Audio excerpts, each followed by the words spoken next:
ദാദാ സാഹിബ് ഫാൽക്കെ പുരസ്കാര ജേതാവ് മോഹൻലാലിന് കേരളത്തിന്റെ പ്രൗഢോജ്വലമായ ആദരം. താരനിബിഡമായ സെൻട്രൽ സ്റ്റേഡിയത്തിലെ ചടങ്ങിൽ മുഖ്യമന്ത്രി പിണറായി വിജയൻ സംസ്ഥാന സർക്കാരിന്റെ ആദരം മോഹൻലാലിന് കൈമാറി.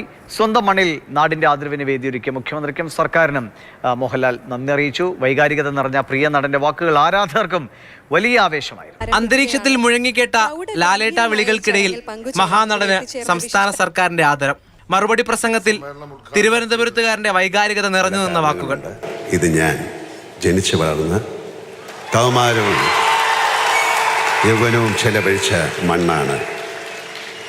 എൻ്റെ അമ്മയും അച്ഛനും എൻ്റെ ജ്യേഷ്ഠനും ജീവിച്ച ഇടമാണ്.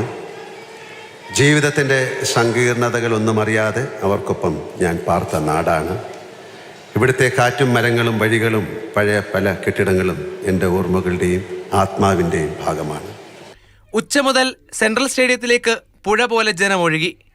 മോഹൻലാലിന്റെ വരവിന് മുൻപ് തന്നെ പുഴകളെല്ലാം ചേർന്ന് മഹാസാഗരമായി. ലാലേട്ട എന്ന ആർത്തിരമ്പിയ സാഗരത്തിന് നടുവിലൂടെ താരം വേദിയിലെത്തി.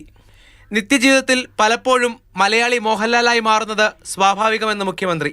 ലോകത്തിൻ്റെ തെറ്റായ കോണിൽ ജനിച്ചു പോയത് കൊണ്ട് മാത്രം ഓസ്കർ കിട്ടാതെ പോയ പ്രതിഭയെന്ന് വാനപ്രസ്ഥം കണ്ട ഫ്രഞ്ചുകാർ പറഞ്ഞപ്പോൾ ഇവിടെ ജനിച്ചതുകൊണ്ടാണ് ഇത്രയും നല്ല വേഷങ്ങൾ കിട്ടിയത് എന്ന് വിനയാന്യതനായി മറുപടി നൽകിയ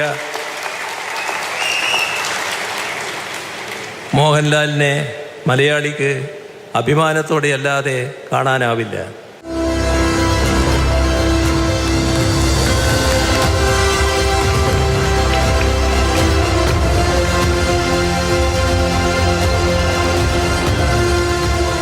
സരസ്വതി സമ്മാൻ ജേതാവ് പ്രഭാവർമ്മ രചിച്ച കാവ്യപത്രവും മോഹൻലാലിന് കൈമാറി.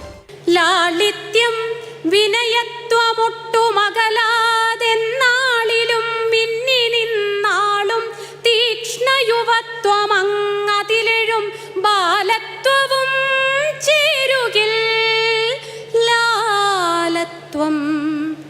വേദിയിൽ നായകനൊപ്പം നായികമാരും അണിനിരന്നു. ലാലേട്ടൻ്റെ മൈൽ സ്റ്റോൺ ആയിട്ട് മാറിയിട്ടുള്ള 2 പടങ്ങൾ, വിൻസെൻ്റ് ഗോമസിൻ്റെ കൂടെ ആൻസി ആയിട്ടും സാഗർ ഏലിയാസ് ജാക്കിയുടെ കൂടെ അശ്വതി വർമ്മയായിട്ടും അഭിനയിക്കാൻ കഴിഞ്ഞ എനിക്ക് ഈ ഫംഗ്ഷന് വരാൻ പറ്റിയതിൽ എനിക്ക് വളരെ സന്തോഷമുണ്ട്.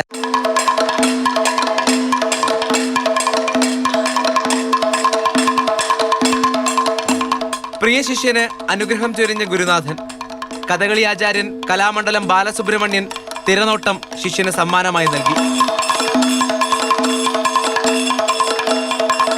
അൽസലാം കാണാനെത്തിയ 10,000-കൾക്കൊപ്പം കാഴ്ചക്കാരനായി അവരുടെ ലാലേട്ടൻ. മാതൃഭൂമി ന്യൂസ്, തിരുവനന്തപുരം.